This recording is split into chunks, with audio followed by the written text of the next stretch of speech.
Bueno, muy bien, son las 10:13 de la mañana. Buenos días, compás. Buen día, Buen ¿cómo estás? bienvenido, Victoria, ¿cómo Gracias. estás? Dije, pero yo tengo trabajo. Claro. Y vine. No, temas Decí familiares. que- Temas familiares. Decí que, como es momento de 30 Central, no te vamos a hacer la petita interview, pero en algún momento del día te la vamos a hacer. Perfecto. Ahora, en este instante, no es mi protagonismo. No es tu protagonismo. Es el protagonismo del Victoria. entrevistado central. Adelante, por favor. Es licenciado en Economía, profesor de Economía y Sociedad de la Universidad ORT. Lo que estamos viendo es un deterioro del contexto para Uruguay y un poco lo que decíamos hace 6 meses cuando ustedes también nos acompañaron de que veíamos algunas fragilidades en el presupuesto, que era un presupuesto frágil el que se aprobó en diciembre ante shocks adversos que pudieran ocurrir. Bueno, eso se concretó. Cuenta con experiencia en investigación y gestión de proyectos vinculados al sector público. Fue coordinador del programa del Partido Nacional en la campaña electoral del 2024. Nosotros entendemos que dado eso, sería bueno que en la rendición de cuentas del presente año se puedan tomar medidas para abordarlo, porque en estos desfasajes, cuanto antes se aborden, mejor se lo hace. Actualmente es el director ejecutivo del Centro de Estudios para el Desarrollo. Se puede subir impuestos, que nosotros entendemos que no hay más espacio para subir impuestos, esto lo decía Danilo Astori ya hace muchos años, o bajar el gasto. En la entrevista central de Punto de Encuentro, Agustín Iturralde.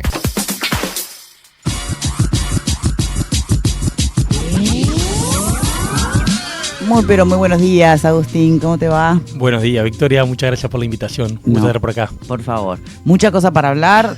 También incluso hay hasta declaraciones recientes del ministro como para poder hincarle el diente a eso. Pero te pongo una general antes de empezar. La guerra en Medio Oriente, todas las especulaciones, hasta qué punto puede tener repercusiones globales lo que pase, no solo en el lugar, en el canal. A ver, creo que la principal distinción de esta guerra es que no sabemos si termina esta tarde o dura 6 o 8 meses más. La verdad que vos me lees y parece claro que calcularon mal en cuán rápido podían resolver esto. Para nosotros, y lo decíamos ayer, el saldo para Uruguay, hechas las sumas y las restas, es nítidamente negativo. Sube el petróleo, eso puede traer alguna suba de precios de alimentos, que de hecho algo se ha visto, de la soja, del arroz, de la carne, pero también trae más inflación, también trae mayores tasas de interés, también trae menor crecimiento económico. Para nosotros esto es negativo.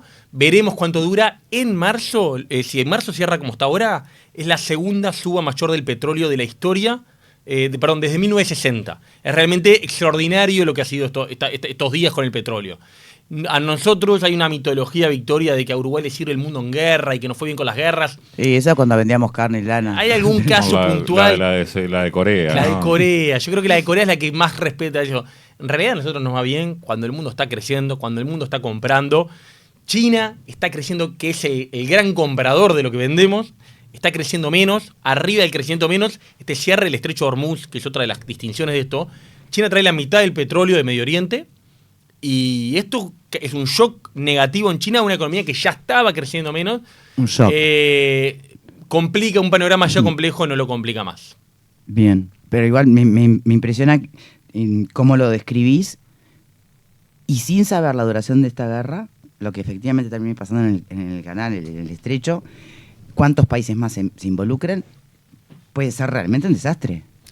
Sí, me cuesta entrar Hoy ahí. no llegamos ahí. Más bélico, pero a favor de lo que decís claramente. Las pocas cosas que quedan claras es que hubo un error de cálculo acá, ¿no? Que se estimó que algo que se podía resolver en un par de días, ahora, como tantas veces le pasa a las potencias, están viendo cómo salen. Cómo salen del lugar que pensaron que entraban y salían más fácil. De hecho, bueno, hablabas recién de lo que presentaban ayer en el CED, que, bueno, hiciste vos la presentación económica, y Ignacio Suárez una más política, también con alguna encuesta. Pero ayer decías, bueno, que el crecimiento real en 2025 va a estar más cercano al 1,8%, lejos del 2,6% que proyectaba el Ministerio de Economía y Finanzas, que ya admitió que no, que va a estar por debajo del 2% esa cifra. Y para 2026... el CED está proyectando 1,2% de crecimiento, que está un punto abajo de la proyección del Ministerio de Economía y Finanzas. ¿Cuáles son los factores que explican estos desvíos entre proyección oficial y lo que se está dando en la realidad? Y bueno, hay un proceso de desaceleración muy claro, ¿no? Pocas veces, Fabián, encontramos con una consistencia tan clara en todos los indicadores que uno mira. 2025 fue de más a menos. Mire uno actividad con el IMAE, mire uno mercado de trabajo, mire uno recaudación. Terminamos con el último segundo semestre caída de recaudación en varios impuestos, el IRAE entre ellos. Entonces creo que eso muestra, y el 2026 está arrancando mucho más parecido a cómo cerró el 25. En ese contexto, lo que estamos todos los analistas ajustando a la baja. En la encuesta expectativa del Banco Central en marzo pasa algo muy curioso, que pocas veces se da una baja tan grande de un mes a otro. Baja casi 0,4 puntos del PIB la proyección en un mes, y esto va a seguir porque ahí los analistas van ajustando de a poco, no todos ajustan a la misma vez. Bueno, falta el dato del Producto Interno Bruto, se va a conocer la semana que viene. Se va a conocer. El cierre de 2025.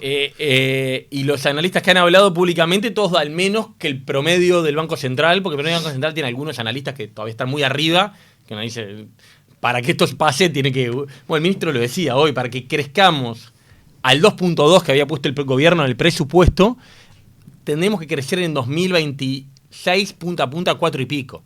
Eso no va a pasar, eso es claro que no va a pasar. ¿En qué se equivocó el gobierno a la hora de hacer esa proyección del 2.2?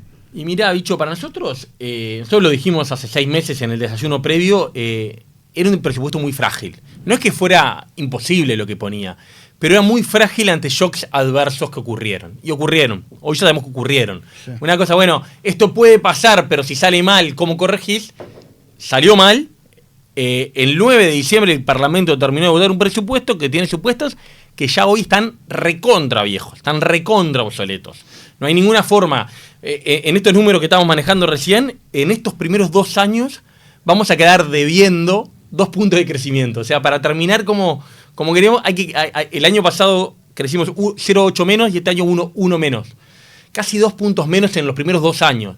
Y eso te pegan todos, menor recaudación, sí, menor actividad, ratio deuda-producto más elevado. Entonces, creo que pecó de optimista. En esto, ¿viste? No es inocuo equivocarte para un lado o para el otro. Si vos te equivocas por pesimista, es bastante mejor cuando haces una planificación, obvio, que si te equivocas por optimista. En entrevista a La Diaria, justamente el Ministerio de Economía hace referencia a la necesidad de diferir objetivos, de diferir metas, ¿no?, con esta realidad. Pero tengo una pregunta. ¿Cuál sería la diferencia entre una economía en contracción, en recesión, o simplemente que crece poco? Porque él, viste, no le gusta hablar de recesión menos, de contracción tampoco. Entonces, sí. Bueno, es el cero. Si estás arriba o abajo del cero. Estamos todos de acuerdo que el crecimiento va a ser bajo. Creo no vi a nadie todavía diciendo que anualmente en 2026 vamos a tener contracción. Sí hubo contracción en los últimos 2 trimestres del 2025, pero anualizadamente creo que es lo que separa el ministro. En el 2025 hubo un crecimiento positivo y en el 26 algo de crecimiento cercano al 1%, pero algo va a haber. Entonces el ministro creo que quiere hacer el punto, bueno, no se está achicando la economía está estable, creciendo poco, pero no se achica. Lo que vos comentabas de esta mañana es una muy buena noticia, la verdad, nosotros no lo habíamos escuchado, lo leímos esta mañana en la entrevista a La Diaria, que está cumpliendo años La Diaria, vaya, los saludos, y el ministro hacía esa referencia, abre la puerta a bajar el gasto, que hasta ahora se había mostrado muy reticente a bajar el gasto, y era una cosa que desde el CEA habíamos escrito un par de veces, porque realmente nos parecía que la caja de herramientas, cuando vos tenés problemas fiscales y no estás creciendo, es acotada. Es muy acotada. Y si vos te amputás la mitad de esa caja porque ideológicamente no puedo, el mandato político, cosas que en realidad en el gobierno anterior del Frente Amplio el ministro Astori lo hizo, cuando hizo la famosa consolidación fiscal de 2016. Me encantan los nombres, son alucinantes. Eufemismo de ajuste, dale. Sí. Exacto. Hubo una parte que fue por ingresos, y fue el ajuste adicional del RPF, que fue lo más sonado, pero hubo una parte que fue de baja el gasto o de bajo gasto proyectado. ¿Y qué margen hay para bajar el gasto? ¿Dónde? Y bueno, cada vez menos, bicho. Claramente esto, si se hace al principio del gobierno, nosotros siempre decimos una cosa que creo que la evidencia es muy clara, ¿no? Es cuando arranca un gobierno, la sociedad te banca. Entonces te banca ciertos dolores y te banca ciertos esfuerzos. Lo bancaron poco, ¿no? Bueno, las encuestas no hablan de mucho banco. Bueno, ya hace un año. De mucho pogo, digamos. estás entrando en el terreno que ayer Schwarzenegger comentaba, y sí, fue una luna de miel aparentemente corta, pero hubo una luna de miel cuando se entra el presupuesto, el presidente tenía un saldo positivo aún. Y el ejemplo más claro de esto para mí es Mauricio Macri en su gobierno. Arranca el gobierno y hace un ajuste muy moderado. Igual le dijeron de todo, pero fue bastante moderado el que hizo en 2015. Y porque hay que patear para adelante. Al final no alcanzó. En 2018, a principio, le explota la bomba, tiene que meter macho ajuste y termina derrumbando su popularidad y es la caída más clara de su credibilidad. Es muy difícil, 2 años y medio después que vos estás gobernando, decirle a la gente, no, me quedé corto. En realidad hay que bajar más el gasto, en realidad te voy a subir los impuestos. Cuanto antes mejor, obviamente. Y bueno, y ahora lo que hay es la rendición de cuentas. Lo que tenemos, y creo que el ministro, por lo que declara hoy, está visualizando claramente que es ahora donde hay que hacer el esfuerzo, donde hay que hacer la corrección. Y bueno, nosotros estimamos que tiene que ser de una magnitud del entorno de 500 millones de dólares. ¿Pero dónde se corta ese gasto? Si uno le fuera a hacer bien esto, sí, y creo que es más para hacerlo en un presupuesto que en una rendición, sí, hay que entrar en una reingeniería general del gasto, una cosa que es muy compleja de hacer, sí, y hay que dejar de hacer cosas. Acá hay una idea que hay que abandonar, que es, no, yo voy a bajar el gasto, pero no me voy a meter con nadie. No, hay que cerrar algunos programas, hay que cerrar algunas oficinas. Alguien va a llorar. Alguien va a llorar. Asumirlo. Si no le duele a nadie, esto no es de verdad. Eso sería algo bien hecho que es extremadamente complejo. En una circunstancia como la actual, y creo que sin el tiempo de planificar algo así, y bueno, un recurso que estaba amputado que vuelve a aparecer. ¿El de las empresas públicas y la posibilidad de inyección de capital privado? Bueno, eso creo que viene por ese lado, que como va a haber pocos recursos para invertir, Sí. viene por ahí. ¿Mueve aguja eso no? Y bueno, creo que en el UTE le van a decir, no hay plata, tráeme todo para rentas generales. Van a ir a buscar a UTE toda la rentabilidad. Bueno, ya el año pasado transfirió la mitad de las ganancias de UTE a rentas generales. Y transfiere todos los gobiernos, esto no es. Y bueno, ahí probablemente no, pero quiero invertir en un parque o en. ¿Sabes qué? A crear una SA, que UTE cree una SA y captamos ahorro, que eso le ha salido bien otras veces. Sí, con Valentines, por ejemplo. Con Valentines. Pero el ajuste ahora, yo creo que va a tener que venir por el lado de una cosa más general, capaz que no tan perfectamente diseñada, pero para que tenga impacto, de la que se ha aplicado otras veces, que es una cosa que puede hacer el presidente y el ministro por sí ante sí, que es un decreto topeando la ejecución del gasto corriente. Se pueden excluir algunas partidas, el ministro con muy buen tino hablaba de preservar algunos temas, uno mira el presupuesto y el aumento de gasto es de lo mejor que tiene el presupuesto. El problema con el presupuesto que votamos es que discutimos del 2% de aumento del margen, pero no discutimos el 98% que viene dado y que replica año tras año. Entonces, como no vamos a hacer, creo que hay que preservar lo que son las becas estudiantiles, los gastos en primera infancia, que sí son el gasto, y bueno, y transferirle de alguna forma el problema a los otros ministros, a los otros ordenadores del gasto, decirle, mirá, del gasto corriente tenés el 90, no tenés 100, tenés el 90. Y sí, algún programa de alguna cosa vas a tener que dejar de hacer, algún tema vas a tener que hacer, se pueden preservar algunas partidas, pero eso se ha hecho antes, funciona. No es que lo ideal es lo otro, pero creo que no hay margen para ponerse en una discusión más de reingeniería de este marco, y eso es algo que puede tener un orden de magnitud de cientos de millones. Creo que la magnitud de la que pensar es de cientos de millones, no de decenas. Claro, Ahora, vos estás pensando en un ajuste fiscal de 500 millones de dólares, dijiste. Sí, señor. 0,6 del producto. Sí, señor. Ahora, me parecía interesante algo que decías que es algo que no se suele escuchar mucho, que es el aumento del gasto es de lo mejor que tiene el presupuesto actual. Sí. Yo creo que el problema que tenemos con el ministro Done, hace unos años escribimos un documento sobre el ciclo presupuestal en Uruguay, que es un trabajo de la Academia de Economía, con el CED, que participó Gabriel Odone, en su etapa anterior, naturalmente. Y veíamos varias cosas. Había, esto de la prociclicidad del gasto público, pero una de las cosas que quedaban muy claras es, claro, vos traés el presupuesto y estamos discutiendo las partidas incrementales. ¿Cuánto más quiere educación? ¿Cuánto más para seguridad? ¿Cuánto más para Uruguay 21? ¿Cuánto más para unos y para otros?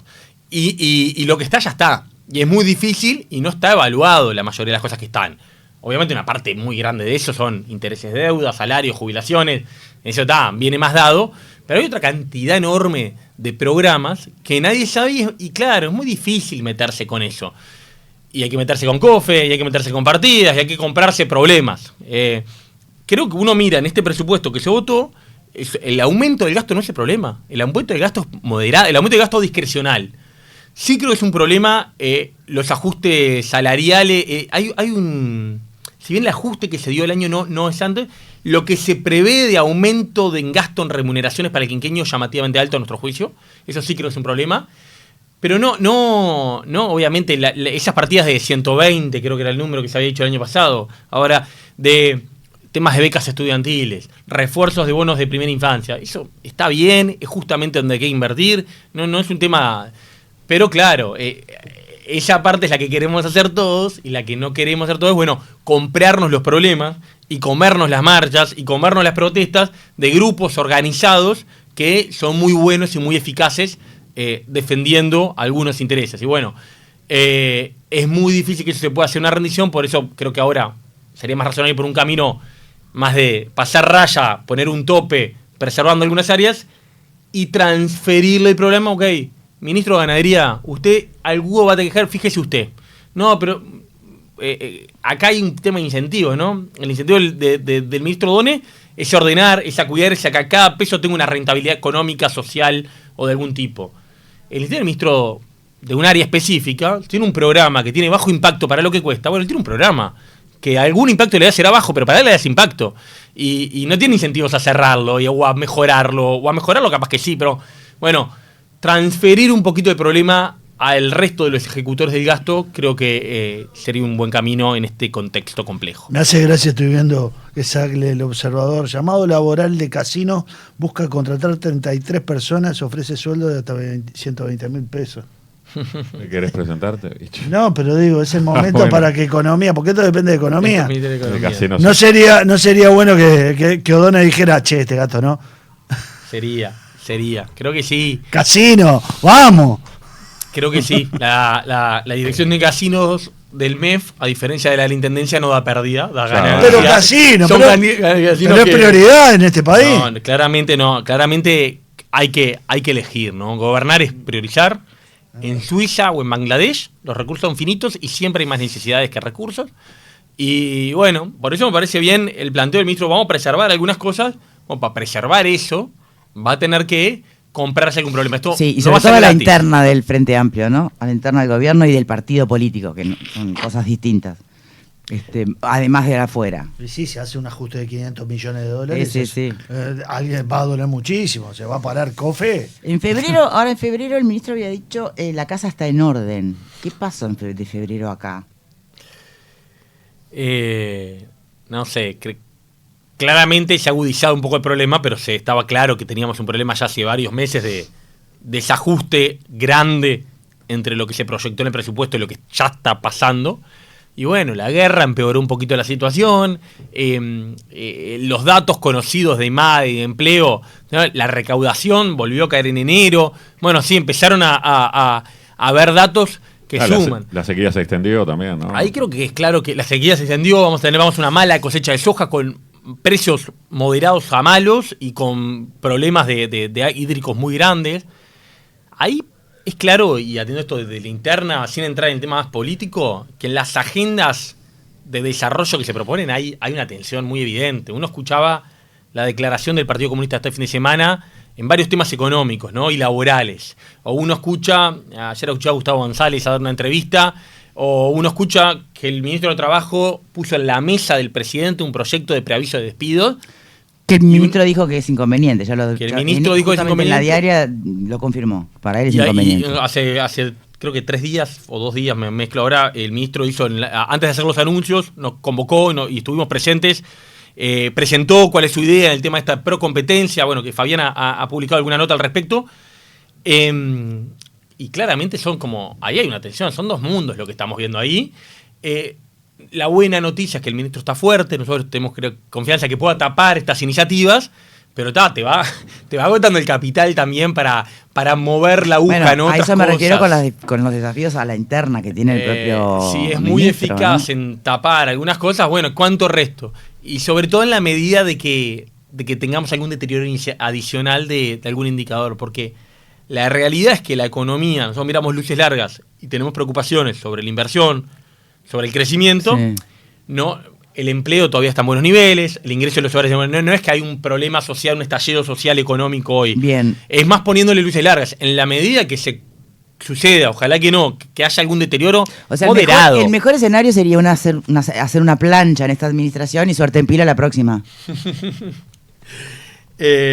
No, el mejor escenario sería que se puedan mover algunos temas que creo No, que... estamos de acuerdo, pero con todo esto que estás planteando, todo esto que el crecimiento lento, todo lo que puede pasar guerra mediante, no se van a poder cumplir todas las metas, desafío enorme para el programa de gobierno, pero en el mejor escenario los indicadores internos de empleo no caen abruptamente, plancha. Ahora, ¿qué pasa con la siguiente administración? Y bueno, si eso sucediera, que vamos a un gobierno, que es lo que hablan algunos politólogos, de que bueno, vamos a un gobierno no con una agenda particularmente ambiciosa, pero que no va a hacer locuras, y pasa algo de lo que vos decís, Victoria, sí, creo que al próximo gobierno le va a tocar llegar con un énfasis reformista. Va a tener que llegar con una agenda fuerte, porque el mundo se está moviendo. Entonces cerramos la presentación contando algunas cosas que están pasando en la región, reforma laboral en Argentina, investment grade en Paraguay, ajuste y baja de impuestos corporativos en Chile. Como decía, dice en el fútbol, el rival también juega. Y bueno, son los vecinos muy queridos por todos, pero que muchas veces son competidores para captación de algunas inversiones. Entonces sí, en este mundo tan dinámico, no hacer nada es retroceder. Entonces bueno, sí, obviamente, mejor no hacer nada que hacer malas cosas. Que perder votos. Pero sí, probablemente al próximo gobierno, si eso sucediera, le va a tocar llegar con una impronta, creemos nosotros, reformista, fuerte, potente. Mucho más reformista. Ahora, recién decías que el ministro les presentó esta idea de proyecto de ley para mejorar la competitividad y la innovación, donde, bueno, esbozó algún poco el esqueleto de algunos temas que van a estar, pero no hay grandes líneas. ¿A ustedes les presentó alguna línea más de lo que hizo públicamente en conferencia de prensa? No, bueno, hay algunas cosas que están sobrevolando, que tal, las presentó en un ámbito privado, no corresponde comentar, pero creo que, a ver, lo que presentó está muy bien orientado, no tiene ningún impacto significativo en el crecimiento. Las 4 medidas administrativas que toman ahora. Las 4 estas de comercio exterior. Exactamente, son muy buenas, bajan algunos costos, esto de no pagar impuestos antes de enterrar la mercadería, parece muy de orden, muy bien. Vamos a ver lo que viene el 31 de mayo, hay algunas ideas que sé que están manejando vinculadas al tema de energía, me parece muy importante eso esa agenda del ministro, porque en un país que estamos todos de acuerdo que no podemos ganar competitividad bajando sueldos, no queremos ser Paraguay. Paraguay está haciendo muchas cosas bien. Ahora, competir con Paraguay por dar sueldos paraguayos no lo queremos hacer, no está en nuestra agenda de nadie, creo. Pero sí energía. Creo que la energía, como no vamos a bajar sueldos, tenemos que bajar otros factores. Y la energía es carísima. En Uruguay, en particular, creo que pega más en esto la energía eléctrica, pero también los combustibles.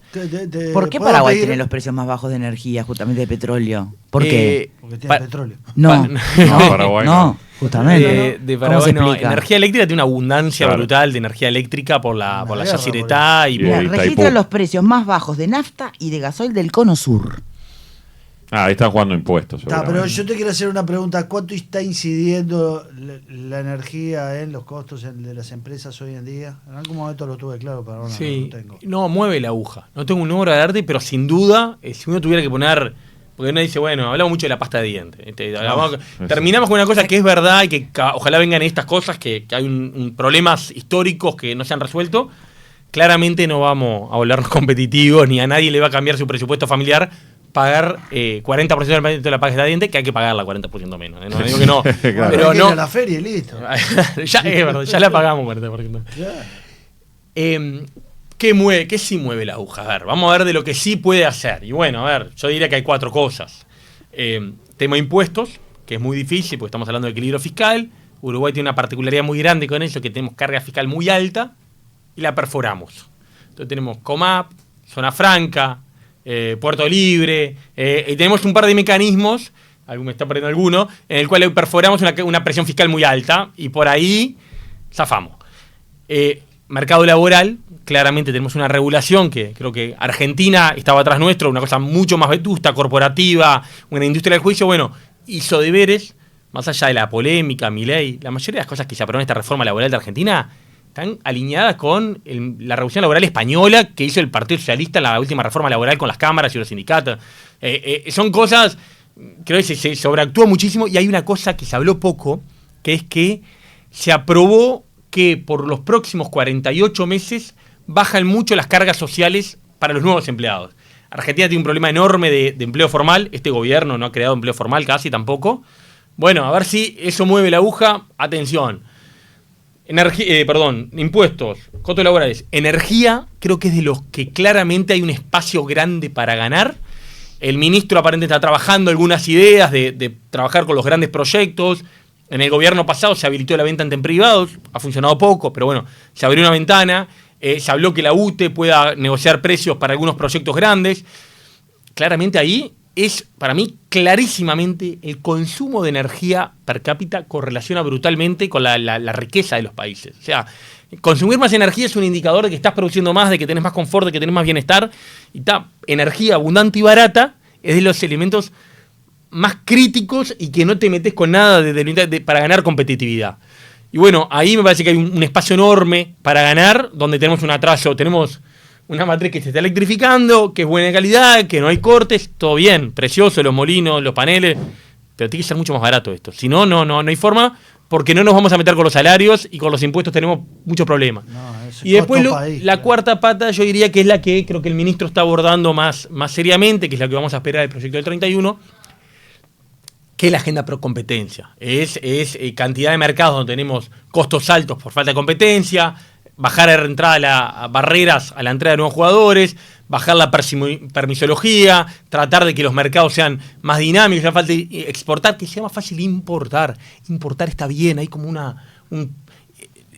importar más es exportar más, importar más correlaciona con mayor bienestar, con menores precios. No hay ningún país que sea un gran exportador sin ser un gran importador. Hay un proteccionismo malentendido ahí con el tema de la importación. Hay el mercantilismo que quedó, que es esta idea de que es bueno exportar y malo importar. Está mal simplemente porque no se puede exportar mucho sin importar mucho, y menos en un país de 3 millones. A veces hablamos mucho de la pasta de dientes, pero están temas de, no sé, el pollo. El pollo es la proteína animal de los pobres en todo el mundo. Cuando vos viajás a Europa, a Estados Unidos, la carne sale como en Uruguay, incluso sale más cara que en Uruguay comer carne de vaca. Ahora, ¿cuál es la carne, la proteína animal de calidad que está disponible, barata, disponible para todo el mundo? Sí, el pollo y el cerdo. Pasa. Y acá pagamos la pechuga de pollo a precio de corrida de cuadril. Eso es una anormalidad de Uruguay. Sí. Y bueno, hay temas regulatorios ahí. Yo sé que me estoy metiendo. ¿Qué pasa? Me encanta. Dejemos de hablar de la pasta de dientes, hablemos de la pechuga de pollo. ¿Por qué lo de la pechuga de pollo? Hay restricciones enormes a la importación de pollo. Está prohibido, hay cuotas muy especiales. Hay un par de industrias nacionales que yo sé que esto es bastante más delicado, porque con la pasta de dientes te metes con una empresa que importa nomás. En esto me estoy metiendo con gente que con Cupra produce en Uruguay. Y sé que están trabajando, me consta que están tratando de hacer unas ideas, pero bueno, en esto hay un problema de economía político muy estudiado, que es las medidas que benefician mucho a pocos, pero muy organizados, y perjudican poco a muchos que no están organizados. No va a haber una marcha para que el pollo baje 25%, no va a haber una marcha para eso. Pero sí, si hacemos algo, van a haber movimientos y restricciones, movimientos muy importantes, resistencias muy importantes, a que se liberalice este mercado. Bueno, pero no es eso. A ver, con los combustibles pasa lo mismo, con las frutas y las verduras hay una situación similar, con la salud tenemos un mercado 10-11 puntos del PIB, gastamos en salud, un mercado muy regulado, poco competitivo, con algunos salarios extraordinariamente altos. Hay muchos lugares en el Uruguay donde tenemos bajo nivel de competencia y gente que le va muy bien, que está muy bien. Nosotros somos muy amigos que la gente le vaya bien, sea exitosa, haga dinero. No tenemos nada en contra de eso. Pero cuando sean mercados y en marcos competitivos. Y esa agenda, vamos a ver cuál es el orden de magnitud, pero sé que está en la cabeza del ministro. Veremos qué es lo que viene el 31 de mayo. Él dijo que va a tocar intereses, que algunos van a patalear. Bueno, esperamos ansiosamente ver por dónde va a ir eso. Ahí incluso se hablaba de... Porque uno ve, por ejemplo, la parte de medicamentos, las regulaciones y incluso en el esbozo que hacía el ministro, hablaba un poco de esto de, bueno, si hay agencias que ya prueban cosas, no especificaba cuáles, pero uno tiende a suponer que puede ser en el lado de medicamentos, no vamos a pedirle acá otra aprobación en Uruguay. Digo, si la FDA en Estados Unidos te aprueba un nuevo medicamento, ¿por qué acá vamos a hacer cómo acá vamos a hacer un control mejor que el que hace Estados Unidos, que tiene mucho más recursos? Ese tipo de cosas, ¿ustedes creen que van a llegar a plasmarse en este proyecto?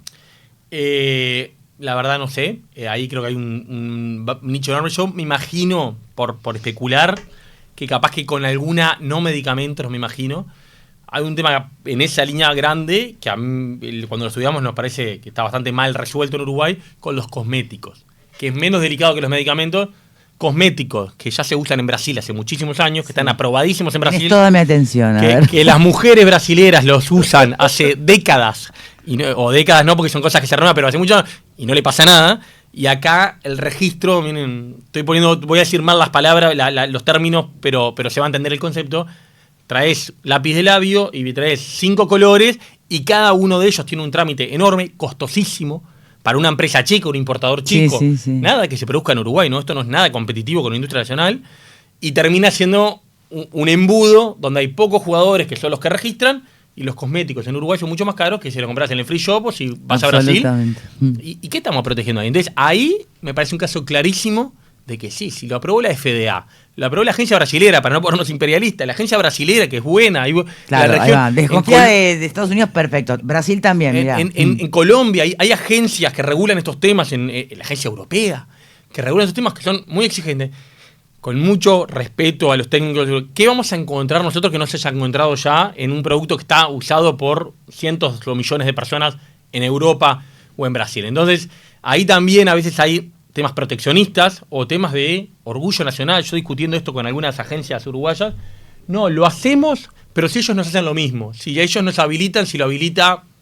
sí, el LATU. Eso es un argumento, una excusa, eso no es realmente. Imagínate el interés que puede tener la FDA. Ojalá pueda ser de vuelta. Lo que están son los intereses de algún importador que no quiere que entren otros importadores, y en el LATU seguramente hay gente que no quiere perder el trabajo. ¿No había también dentro de nuestro país, no sé si eso ya se solucionó o está en vías de triples barreras de aprobación? O sea, te aprobaban un producto para un departamento, pero tenías que revalidar esa aprobación en otro departamento. Sí. ¿Esa trancadera en qué quedó? Toda la bromatología. Entiendo claro. Que eso se resolvió. Sí.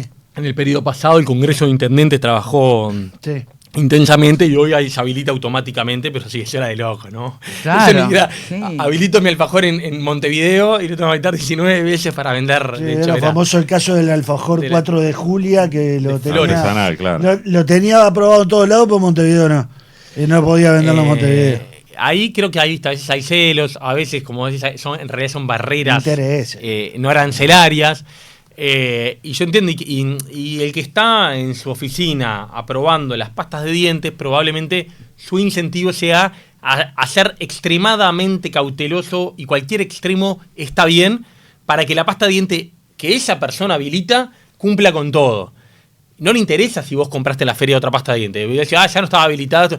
Claro, desde el punto de vista del presidente, del ministro de Economía, que tienen el deber de mirar más integralmente, sí, hay que ser cautelosos, esto no es cualquier cosa, hay que promover la formalidad, pero la formalidad se promueve mucho más no teniendo barreras tan altas para que todo entre dentro de la formalidad, que a veces extremándolas, pero en este caso que, yo no sé, habría que... En los cigarros hay algunas estimaciones que yo estuve estudiando, hay departamentos de frontera donde el 70% de cigarros que se consumen entran por izquierda. En Montevideo bastante menos, en Montevideo creo que la relación es algo parecida a la inversa, pero agregadamente una proporción enorme.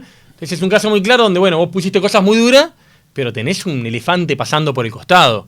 Entonces, a veces es mejor no ser tan duro, pero que todo, o el 90%, porque nunca se puede todo, esté adentro de las reglas que vos imponés. Ahora, recién hablamos de todos estos temas que probablemente impacten en el nivel de precio. O sea, decir algo, me sale tanto, si yo quito todas estas regulaciones, todos estos trámites administrativos y permito una mejor competencia, va a salir menos, más barato. Pero por otro lado, la inflación, que es el aumento de los precios, viene bajando y de hecho está en mínimos históricos, 3,1%.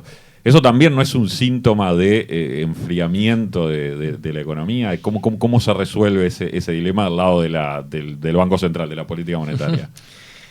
Sí, Son dos problemas que a veces se confunden, pero que son bien distintos, ¿no? Una cosa es la inflación y otra cosa es el costo estructuralmente alto. La inflación es el aumento sostenido y lo otro es estructural. Uruguay tenía las dos cosas. Hoy le queda solo hoy tenemos inflación más baja, pero seguimos siendo caros. Para ponerlo bien gráfico, Suiza es caro y tiene inflación bajísima. Argentina estaba baratísimo hace 2 años y tenía una inflación galopante. O sea, no vienen juntas. Por el lado del Banco Central, yo creo, ahí yo tengo una diferencia, nosotros creo que, no sé si con todos, pero con muchos colegas, nosotros no creemos que sea una mala noticia la baja de la inflación. Creemos que esa idea que he escuchado, es lo mismo ahorrarle para arriba que para abajo. No me acuerdo, si yo me propongo ahorrar $500 todos los meses y un mes ahorro 0 y otro mes ahorro 1.000, no es lo mismo el error. En miles de cosas de la vida no es lo mismo que buscarse para un lado que para el otro. Claro. Y en este caso me parece que es claro que no es lo mismo. Y nosotros creo que habría que haber aprovechado la sorpresa desinflacionaria, que es verdad que la hubo, para bajar un escalón, aunque eso tuviera costos fiscales, pero los tiene un año. Vos podés corregir eso. El problema no era la inflación baja, el problema que era consejos de salarios y pautas salariales que subestimaron la baja de la inflación y no le creyeron a lo que decía Guillermo Tolosa, presidente del Banco Central, presupuestos que se hicieron con aumentos salariales que estaban por encima, que también asumían inflaciones más altas. El problema es lo que se hizo con lo que se suponía que iba a pasar. Primero, eso se puede corregir, hay rendición de cuentas que permiten corregir. Y después es una sorpresa de un año que al revés nos hubiera permitido bajar un escalón, estas sorpresas aprovechadas para bajar un escalón y trabajar con supuestos más bajos. Dicho eso, yo creo que el Banco Central tenía que bajar las tasas, está correctísimo que haya bajado las tasas, la situación es otra, la inflación bajó, la economía se enfría, tocaba bajar las tasas. No nos gustó del todo la forma en la que se hizo eso de comité extraordinario. Me parece que hay que ir con pies de plomo en esto y no andar corriendo a los gritos, porque un día pasa algo en el mundo que baja el dólar, pies de plomo, templanza, pero las decisiones que se tomaron están esencialmente bien implementadas. Alguna cosa simbólica o la advertencia de una intervención, ahí creo que no. Uruguay tiene una política del Banco Central, una política monetaria que recién se está volviendo como debe ser. Durante muchos años tuvimos los platitos chinos, tuvimos una inflación al 8%, los platitos chinos de Vergara, la inflación al 8% y gente diciendo, está bien tener la inflación al 8%. Nadie la tiene al 8%, la tiene Venezuela y Argentina mucho más, pero ni Chile, ni Perú, ni Brasil, ni Colombia tenían la inflación al 8%, la tenían al 3%, al 4%, al 2,5%. Creo que se empezó con Diego Labato un proceso, creo que se está siguiendo razonablemente. Yo sé que ha tenido algunos costos importantes en el sector exportador. Hoy en día creo que ya está eso. Hay que bajar las tasas, tiene razón que hoy tocan tasas bajas, pero un Banco Central que tenga pies de plomo y certidumbre. Algunas cosas, las decisiones tomadas nos parecen bien, algunas cosas simbólicas de cómo se dieron, creo que no fueron del todo ideales. El mensaje de intervenir, por ejemplo, en el mercado de cambios cuando el dólar estaba bajando, igual después no intervino el Banco Central hasta el momento y sigue desde 2023, si mal no recuerdo, sin aparecer por el mercado de cambios. Y con el tema del dólar, justamente, ¿qué cabe esperar ahora con todos estos temas, ¿no? Tasas bajando en pesos, conflicto en Medio Oriente que hace subir el dólar, obviamente. ¿Vamos a un dólar más alto como piden los exportadores? Vos que te dedicás a esto, Fabián, sabés que los economistas nos equivocamos muchísimo, pero con nada nos equivocamos tanto como prediciendo el dólar. Porque claro, uno predice el valor del dólar en Uruguay, está prediciendo cuánto va a valer el peso, cuánto va a valer el dólar, cuánto va a pasar. O sea, son muchas variables que terminan en un único número. Dicho eso, no me voy a lavar las manos. Claramente estamos todos ajustando un poquito al alza lo que esperábamos para el dólar. Nosotros ayer poníamos 2 escenarios. Uno más moderado, que estimamos que si el crecimiento termina siendo 1,2, 1,3, 1,4, 1,1, arriba del 1, nos esperamos que el dólar pueda cerrar algo parecido como está, en 41 pesos. Ayer hubo una suba, cerró en 40,7. Que cierre algo, que se quede más o menos con volatilidad que pueda tener, pero en promedio nos imaginamos algo parecido. Si se consolida un escenario un poquito más negativo, la buena noticia, comillas, es que el dólar va a evolucionar un poquito más probablemente, y ahí quizás podamos pensar en un dólar más 43 para hacia fin de año, poniendo como los 2 escenarios, los 2 que manejábamos. Si sube el dólar hay un tema complejo con las cuentas públicas y en particular con la regla fiscal. Vos sabés, Fabián, que la regla fiscal dejó el límite de aumento de gasto y puso el famoso ancla, que le pesa mucho al valor del dólar. En el resultado que tiene este tope de deuda de 65%, que mencionamos, 65 puntos de deuda sobre el PIB, el año pasado le jugó en contra al resultado fiscal la baja inflación, pero le jugó a favor al ancla el dólar bajo. Si ya con estos márgenes que estamos viendo, nos vamos a acercar, ya salvo que haya una corrección muy importante, nos vamos a acercar al límite del ancla mucho antes de lo previsto. Si no pasa nada raro, vamos a terminar al final del quinquenio arriba del ancla, y si se complica un poquito, ya creo que el año que viene vamos a estar rozando esa ancla fiscal del 65%. Y eso es un problema, obviamente, porque te genera más gasto en pago de intereses, de deuda, y eso obviamente te restringe más el margen de maniobra a nivel fiscal. Sí. Y ahí, o sea, pero para el que está en su casa, de repente, en el bolsillo, dice, bueno, pero yo con el dólar bajo me compro más barato artículos, bienes durables, ¿no? Lo que son electrodomésticos, o hasta un auto, me compro, me hago un viaje, y todo eso se pierde. Por el otro lado ganan los exportadores. ¿Cómo se maneja esa tensión ahí, ese balance? Para mí, el tema es si hay fundamentos, si el dólar está barato porque tiene fundamentos. Por ejemplo, el año pasado hubo buen nivel de exportaciones, hubo récord. En el 2022, que también se dio esta discusión, habíamos roto todo con las exportaciones, con la guerra de Ucrania sí habían subido muchísimo los precios, había llovido, fue un año brutal, pero el sector de exportaciones de software no tradicional volaba, claro, se apreció el dólar, y bueno, creo yo es hasta un ajuste que hace la economía, de bueno, transfiere un poco de ese bienestar por las exportaciones, bajando el dólar, y que el asalariado en pesos se compre la moto, la licuadora, o cambie el auto, o se vaya a Brasil. Y lo opuesto, cuando se complica el sector exportador, entra menos dólares en la economía, sube el tipo de cambio y ocurre lo opuesto. Si hay fundamentos, yo creo que no. Lo que hay que evitar son las distorsiones que a veces se nos ocurren porque tenemos tasas demasiado altas, porque tenemos fondos especuladores que vienen a buscar bonos del Banco Central que están pagando una rentabilidad. Lo que pasaba en Argentina muy claramente hasta hace nada, que teníamos un Banco Central pagando cualquier cosa para controlar la inflación, pero si tiene fundamentos, creo que no. Hoy en día, yo sé que la política antiinflacionaria que aplicó Uruguay en los últimos años, que yo creo que fue esencialmente correcta, obviamente en el corto plazo tuvo costos para el sector exportador. Es evidente que el corto plazo, esa tasa bajando la inflación, pasando de 8 a 5 a 4, tuvo costos para el sector exportador. La buena noticia con estas políticas es que la evidencia nos muestra que son costos que se pagan una vez y los beneficios son permanentes. Hoy en día el Banco Central tiene tasas bajas, que no tienen ninguna rentabilidad considerando inflación terminal real especial. Y bueno, creo que hay que ir para ahí y veremos lo que pasa. En los movimientos de este año fue mucho más movimientos de la locura en Estados Unidos. Lo que pasó en el mundo fue el dólar en la locura, se depreció en todo el mundo. El dólar acá tocó 38, 37 y pico, nos pusimos todos que loco, pero en realidad vos mirás el peso contra el real, no había pasado nada. El peso contra el yuan no había pasado nada.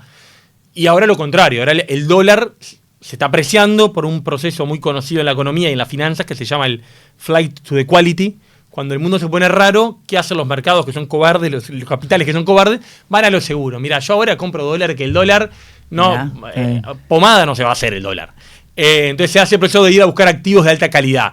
Entonces se está apreciando el dólar y bueno, veremos lo que pasa.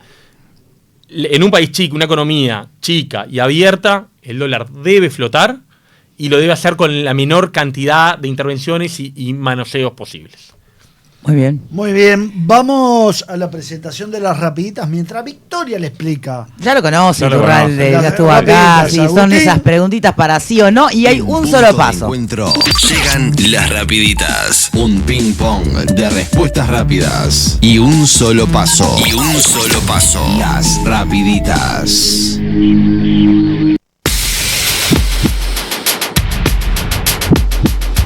Y vamos con la primera. ¿Es verdad que los economistas usan gráficos complejos solo para que al resto de los mortales no les discutamos nada? Sí. ¿El déficit fiscal es la mayor amenaza para la estabilidad económica uruguaya durante este periodo? Sí. ¿Apoyarías una reducción agresiva de la cantidad de funcionarios públicos en el corto plazo? Sí. ¿Preferís explicarle la inflación a un niño de 5 años antes que intentar convencer a un político en año electoral? Sin duda. Mi hijo tiene 5 años y que lo entiende mejor. Para dormirte, ¿contás ovejas o los puntos del pibe? Ovejas, prefiero ovejas, más tradicional.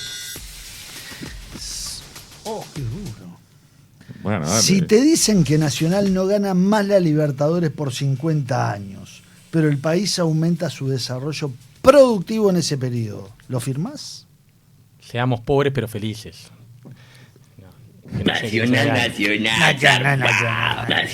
¿Es un sí? No. Es un no, Es un no, claro. Está. es un no. ¿Es posible bajar los impuestos sin aumentar el gasto público? ¿Es posible bajar los impuestos sin? ¿Aumentar el gasto público? Sí, claro. ¿La inteligencia artificial va a destruir más empleos de los que va a crear en el mercado laboral uruguayo? Paso. ¿Porque no lo sabés o...? Porque... No, ese terreno... Es difícil de estimar. Sí, no domino el tema, no. No sé... ¿Te sentarías a comer un asado con O'Donnell? Sí, claro.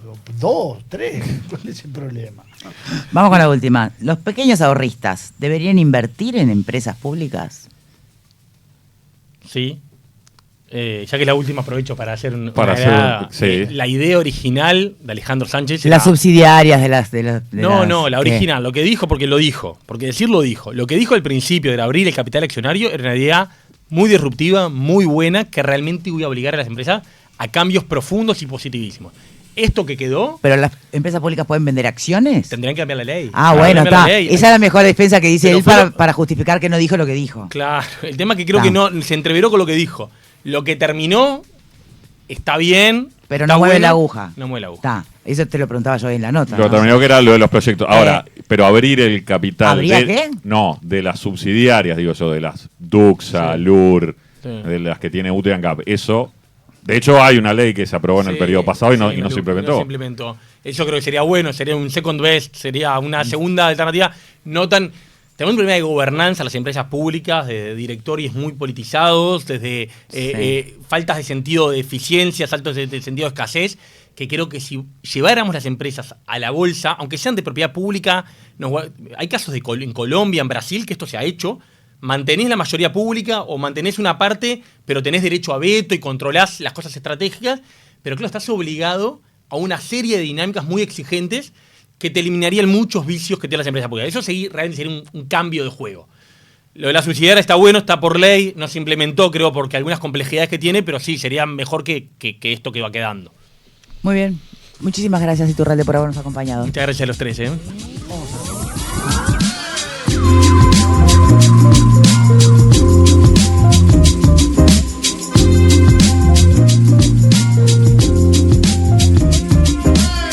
En un año de mundial, una selección de primera. Victoria Rodríguez, Bicho Amaral, Leo Sanguinetti, Andrés Rega, Fabián Tiscornia, Nacho Barbosa.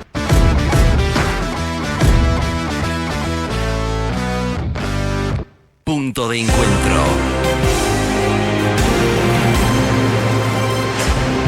Flash informativo. Lo que tenés que saber a esta hora. Con Andrés Rega.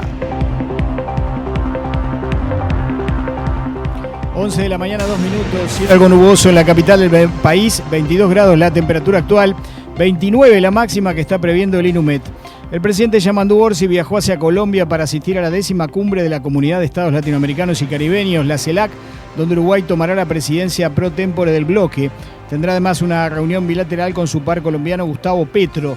Se espera que el mandatario vuelva al país el sábado por la tarde, luego de finalizada esta cumbre. Uruguay de esta manera va a asumir en Bogotá la presidencia de la CELAC, al tiempo que preside el Consenso de Brasilia y el Grupo de los 77 y China, mientras que en el segundo semestre del año va a estar también al frente del Mercosur.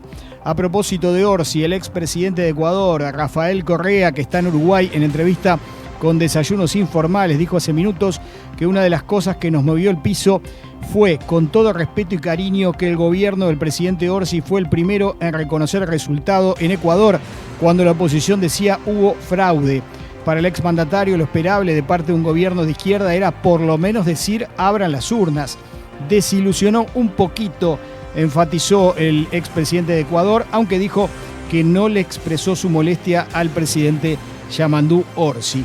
En el panorama internacional, el ejército iraní amenazó con perseguir a funcionarios y comandantes militares de Estados Unidos e Israel, incluso mientras estuvieran de vacaciones o visitando centros de entretenimiento. Estamos vigilando a sus cobardes funcionarios y comandantes, pilotos y malvados soldados, declaró el portavoz de las Fuerzas Armadas citado por la televisión estatal. De ahora en adelante, basándonos en la información que tenemos sobre ustedes, los paseos marítimos, los centros turísticos y los centros de entretenimiento del mundo no van a ser seguros para ustedes. Completo.